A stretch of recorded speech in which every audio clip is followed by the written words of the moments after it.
3 things about waiting, and we're going to look at just verse 1 for a little bit. In this verse, we're going to see that faithful waiting is active, that faithful waiting happens in the places where God speaks, and that faithful waiting is all about perspective. So verse 1, he says, I will stand at my guard post and station myself on the watchtower. Habakkuk uses military language. It's like he is on duty. And when you're on duty, you cannot leave your post. A soldier can't just say, I'm not feeling it today, I think I'm going to stay in bed, right? They have to get up and do their job. And the way Habakkuk feels is immaterial. He has a job, a duty to fulfill, and he is determined to do it. Look at that. He says, I will stand. And consider this. Waiting on God is not like sitting in a waiting room, right? I was watching Robin Hood with my husband, and he said, what do ladies in waiting do anyway? Well, they don't just sit around twiddling their thumbs, right? They're busy. They worked. I mean, there was lots of dancing and horse riding and embroidery, but they helped clean the rooms, they organized the wardrobes, they oversaw the budget and supervised the servants. They performed all kinds of tasks. They waited on someone.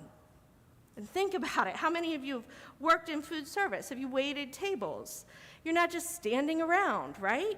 You're busy. It's hard work. Waiting means to serve. And waiting on the Lord means that you keep doing your duty. You take your post, even when you don't feel it. Even in the face of disappointment, sharp disappointment, keep showing up. Waiting is serving. It's active. The second thing we see in this verse is that when we're waiting on the Lord, location matters. Where we wait matters. We need to put ourselves in the places where we have heard God speak before. And God generally chooses to speak to his people through his word, through their worship, or through the community, the church. And when life gets hard and lament is intense, what do we tend to do, right? If you're like me, you pull back, you withdraw. And when you suddenly stop hearing from God, and when he seems distant or absent or silent, we tend to stop showing up. We tend to stop expecting him. We stop serving, we stop praying, we stop going to church, we stop reading our Bibles. When we feel like we aren't getting anything out of it, trouble hits hard, and we feel the absence of God, and our inclination is to hibernate, to withdraw. Sometimes we even call it self-care. That's what it kind of looks like, right? And please hear me. During lament, life changes. Your patterns of worship will change. They should change. Showing up and being faithful is going to look different in those seasons. You shouldn't just numbly go through all the motions. But faithful lament requires that we find a way to stay engaged with God, with his word and with his body. Habakkuk shows us that in the moment of lament, we cannot leave our post. And look at where his post is. Did you notice that? It's up on the watchtower. It matters where Habakkuk is waiting because the third thing he teaches us is that faithful waiting is about perspective. Being on a tower changes your perspective. From the tower, things look different. You could see the changing weather, the oncoming enemies, the visiting emissaries. In our seasons of waiting, we need to shift our perspective. And what we look at matters. I don't think Habakkuk is up on that tower looking down into the city, down into the injustice or the pain or the corruption, the source of his disappointment. That's not what he's looking at. He's looking out. He's not focused on his own situation. He is waiting. He's waiting on God. He is not waiting on a change in his circumstances. God has already said things aren't going to get better. They're going to get worse. Habakkuk knows that, right? So what's he watching for? What's he waiting on? He's simply waiting on God. And that's what waiting on holy ground is all about. choosing to do your waiting in the presence of your God, to continue the work of God, to take yourself to the places where God has called you, even when he doesn't seem to be there, to center your life on him, even when he doesn't make any sense, even when you can't reconcile what you know about his character with the reality of your circumstances. Even then, you choose him. That's what holy waiting looks like. And it can be tough. It is not for the weak of heart. Habakkuk's waiting pays off. God shows up. If you look at verse 2, it says, "Then the Lord answered me and said, write down the vision and inscribe it clearly on tablets so that one who reads it may run." First of all, highlight that word, answered. Do you see it? Remember what Habakkuk was waiting for? He was waiting for a reprimand, a scolding. God doesn't do that. God just replies. He speaks. He answers. And I love this because it says so much about God's willingness to hear us, about how God gives us space to voice our emotions and our laments out loud in his presence without any fear of offending him or angering him. He engages Habakkuk in dialogue. And spoiler alert, his message isn't necessarily going to be one that's easy to hear. Do you remember back in chapter 1, if you were here last night, we looked at the proclamation that Habakkuk said at the very beginning in chapter 1. This is it. God tells Habakkuk, write this down, and write it down clearly. Get it ready so that the messengers can speed away with it. Just a quick thought before we move on. What God speaks next, this message, what he says to Habakkuk, it's not just for Habakkuk. And I don't think it's just for the people in Habakkuk City. I think it's for us, right? God preserved these words on tablets for us. So he's running to you with this. Are you ready for it? But first, God says in verse 3, "For the vision is yet for an appointed time. It hurries towards the goal, and it will not fail. Though it delays, wait for it, for it will clearly come. It will not delay long." I just take a minute and notice, if you have your highlighter, you can highlight all the words that deal with time. Do you see them? They're all over the place. There's an appointed time. It hurries. It delays. Wait for it. It will come. Probably have the whole verse highlighted. And if you're sitting here this morning and you find yourself in a season of waiting, and you've been waiting, and you've been waiting, and you've been waiting, this verse is for you. And it should bring you hope. Your waiting will not be in vain. And right here, God recognizes that waiting is hard, that we get impatient, and we get discouraged. One reason we need to climb the tower and shift our perspective is to remind ourselves that our timeline is not God's timeline. And God encourages Habakkuk that there is an appointed time. God's timeline is intentional. The delay feels like a mistake, but it's not. God is working. But man, that's hard. To choose to live, to rest in the knowledge that God is sovereign and that God is in control. And that's why the next verse is so important. Verse 4, he says, "Behold, as for the impudent one, his soul is not right within him, but the righteous one will live by faith." Now, those first two lines are super confusing. Different translations translate them very, very differently. So I want to talk about those first. I really like how the NET translates it. It says, "Look, the one whose desires are not upright will faint from exhaustion." You know, if you remember last night, we talked about the aven, right? There's an emptiness that comes from making something that is not God the center of your life, from worshiping an empty idol. There's emptiness that comes from that. And so desiring, striving after something that is not upright, That's exhausting. It wears you out. It drains you to the point where you feel like you're going to faint. And that phrase, faint from exhaustion, or in your notes, the soul is not right within him, that phrase is apparently super hard to translate. They don't really know what it means. They think it's a Hebrew idiom, and what I've read is that it has something to do with swelling.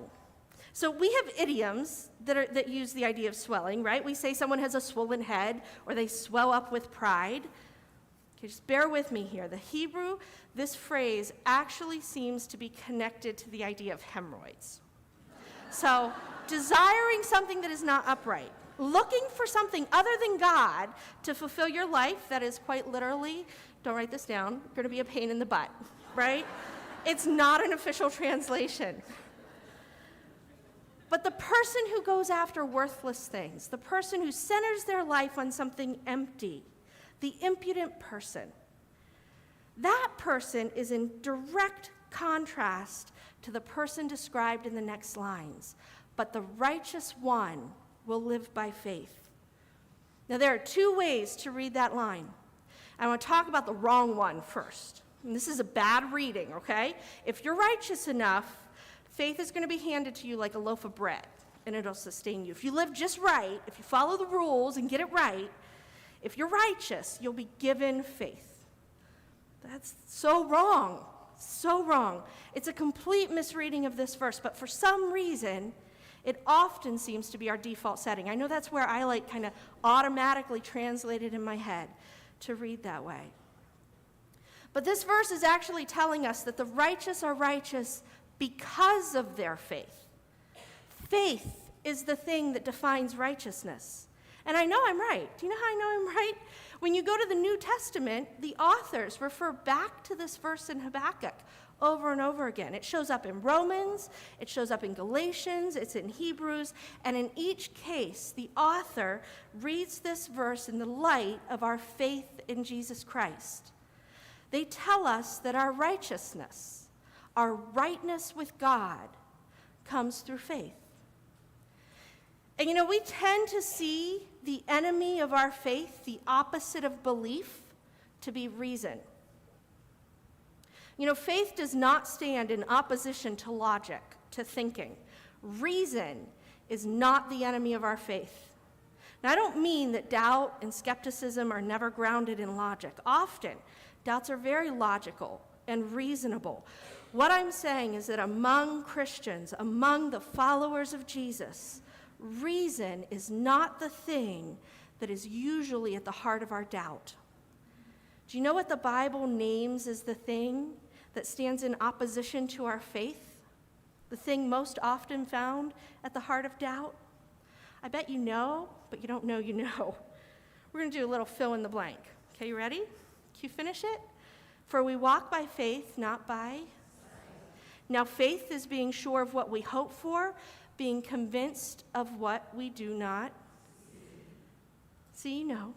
For in hope we are saved. Now, hope that is seen is not hope.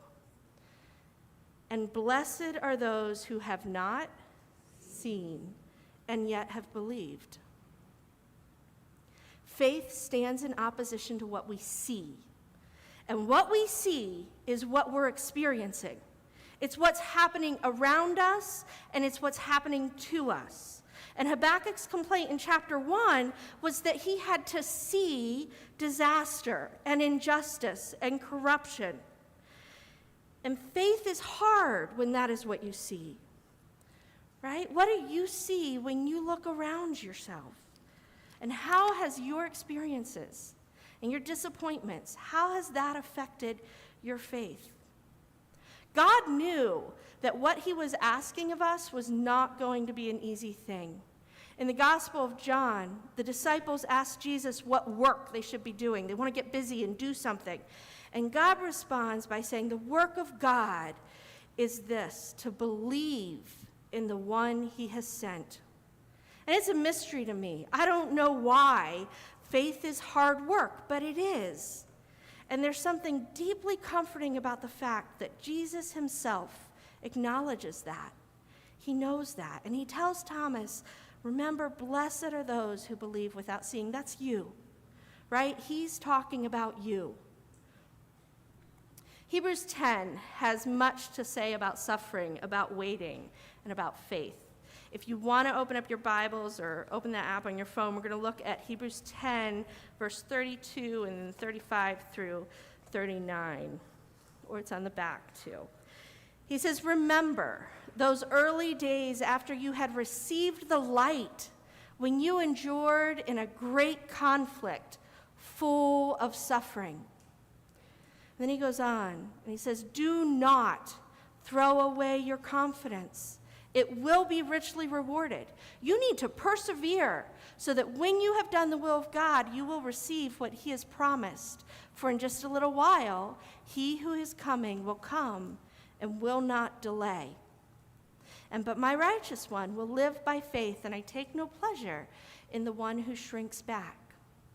But we do not belong to those who shrink back and are destroyed, but to those who have faith and are saved. Persevering through suffering is possible because of our faith, and faith is worth fighting for. Last night we talked about Job and Jeremiah. They're both men who fought for their faith. Things got really tough for Job. He lost everything. He lost his livestock, his home, his children, his health.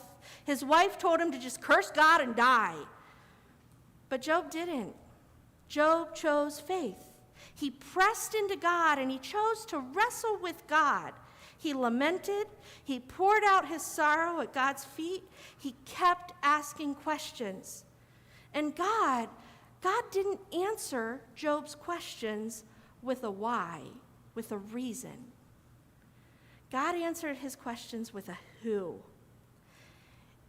The end of Job, God shows up in a whirlwind, in a storm, and he talks to Job and he shows Job who he is, that he is the creator, that he is the Holy One. Job needed the presence of God, that storm. He needed that whirlwind. And waiting is really hard because we don't know how God is going to show up or where God is going to show up or when God is going to show up. Waiting on God is what faith is all about. It means resting completely on what we know to be true about the character of God.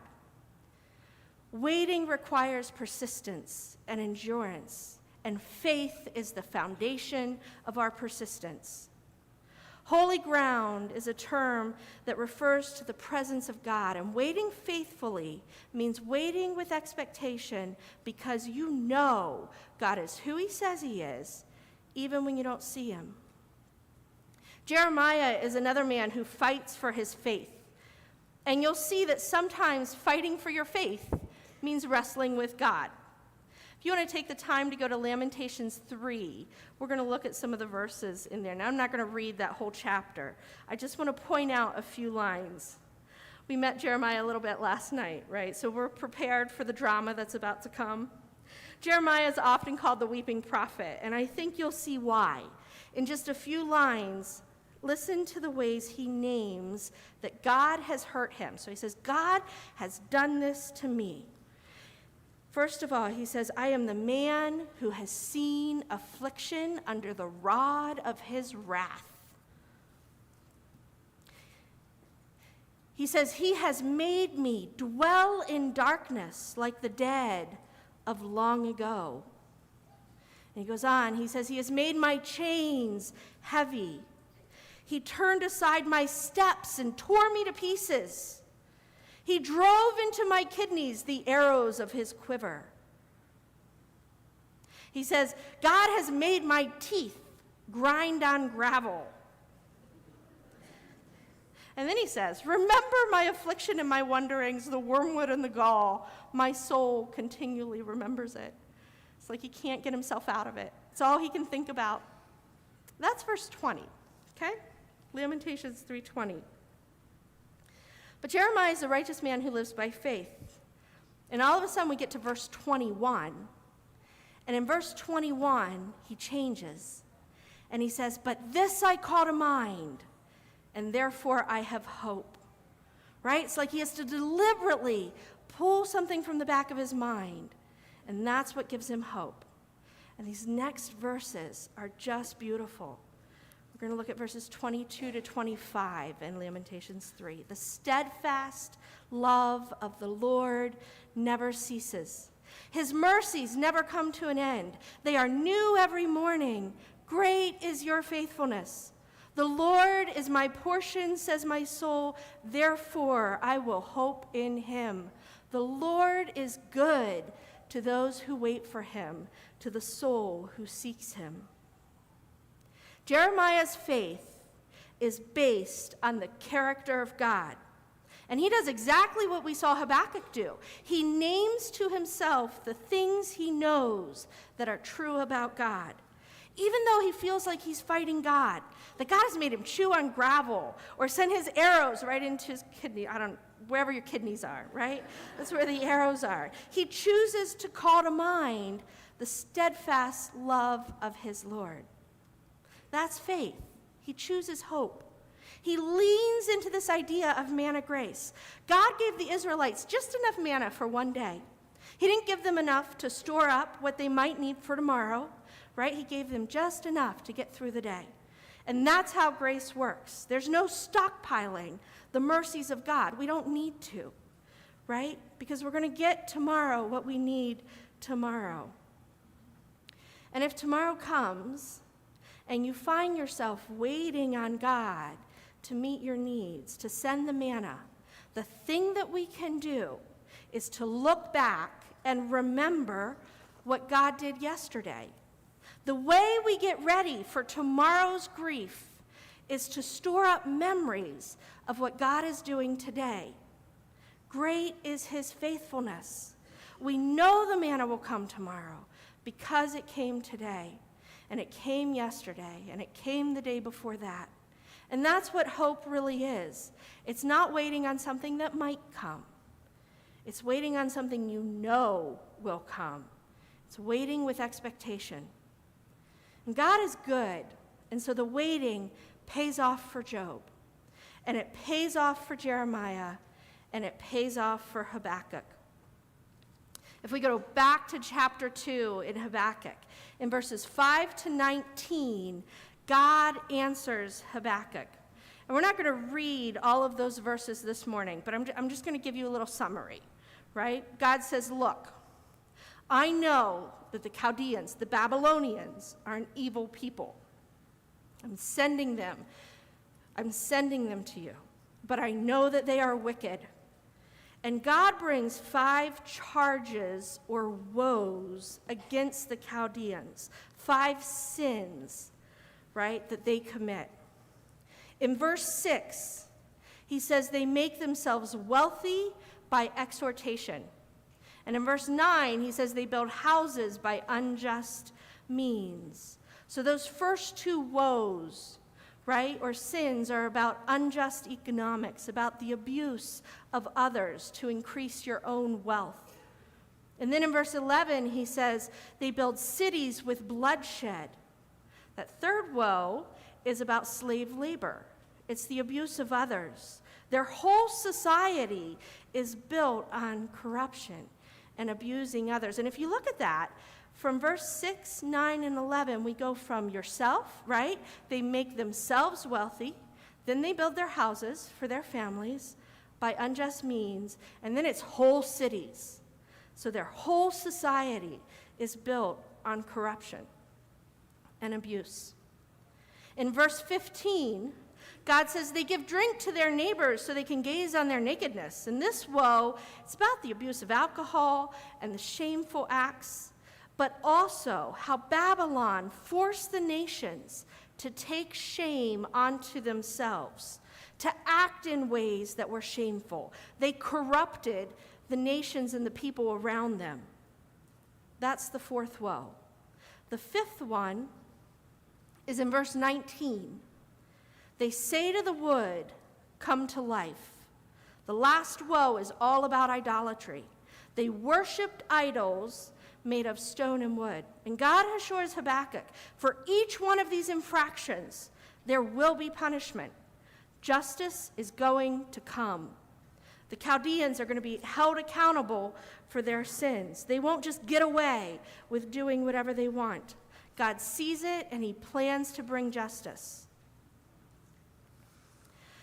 But then we get to the very last verse. We get to verse 20. And these are the last words we hear from God in the book of Habakkuk. This is the last thing he says. Look at what he says. He says, "But the Lord is in his holy temple. Let all the earth be silent before him." Don't you just love this? Remember what Habakkuk was doing in verse 1? Right? He was getting ready to talk. He was planning out his response. And God says, just be quiet. Let all the earth be quiet. Even you, Habakkuk. Just be quiet. And what's odd is that even though God is promising justice, he's not really answering Habakkuk's complaint. He's not really addressing the pain and the disaster of the moment. He doesn't offer much comfort. What we see is that the answer to Habakkuk's lament, to our laments, is not the how, it's not the why, it's the who. The Lord is in his temple. That's the answer. That's it. You know what? That's enough. An appropriate response, a good response to the presence of God, to the holy ground, is silence. Habakkuk isn't the only place that we see this. It's a pattern. If you go back to Lamentations 3, in verse 26, Jeremiah says, "It is good that one should wait quietly for the salvation of the Lord." It's good to wait quietly. And later he talks about sitting alone in silence and putting his face to the ground. When he remembers the goodness of God, the faithfulness of God, his steadfast love, Jeremiah gets quiet. And think about Job. God comes in that whirlwind and in that storm, but when it's over, when the dust settles, we see Job's response. Let me just read this. Job answered the Lord and said, "Behold, I am of small account. What shall I answer you? I lay my hand on my mouth. I have spoken once, and I will not answer twice, but I will proceed no further." Job literally covers his mouth. He goes like this, right? He stays silent. And that's it. The presence of God brings quiet. And I'm not suggesting that this is a discipline we practice. I don't think it's that kind of a silence. I'm not telling you that you should just stop whining and be quiet. I don't think that's what God was telling Habakkuk either. But I want you to see the pattern, that as the prophets see God more clearly, the fog clears and the glass grows less dark, their circumstances begin to fade into the background. He comes into focus, and they grow quiet. The glory and the presence of God is enough to satisfy their groanings and their laments. And I think the same is true for us. We wait not for the why and not for the how, but for the who. I want to invite the worship team forward. God is good to those who wait for him. It's not delay. It's all about his timing. So take your stand on that watchtower and keep your eyes alert. Keep watching, because your waiting will not be in vain. At the end of his story, Job said, "I have heard with my ears, but now I have seen with my eyes." Remember the song, "Lord, haste the day when my faith shall be sight." So in confidence, we stand on holy ground, because we do not belong to those who shrink back. We stand in faith, waiting, longing to hear from God, because we know that he is in his holy temple.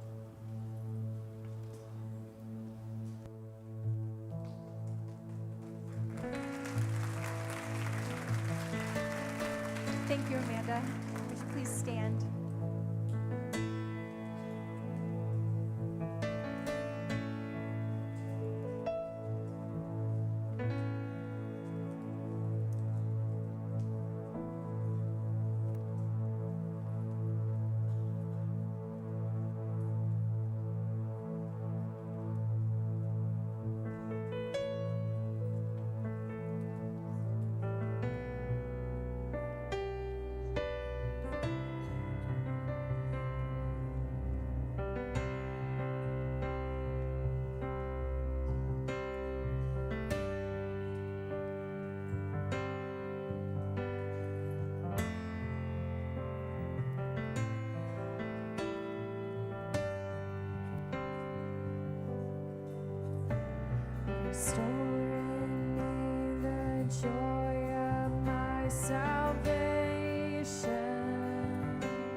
Light a fire. Light a fire that the world can't burn out, fan the flame till nothing between us remains. My life is an altar to you. Come and breathe again on the embers that burn in my heart. A love taken to the start. My life is an altar to you.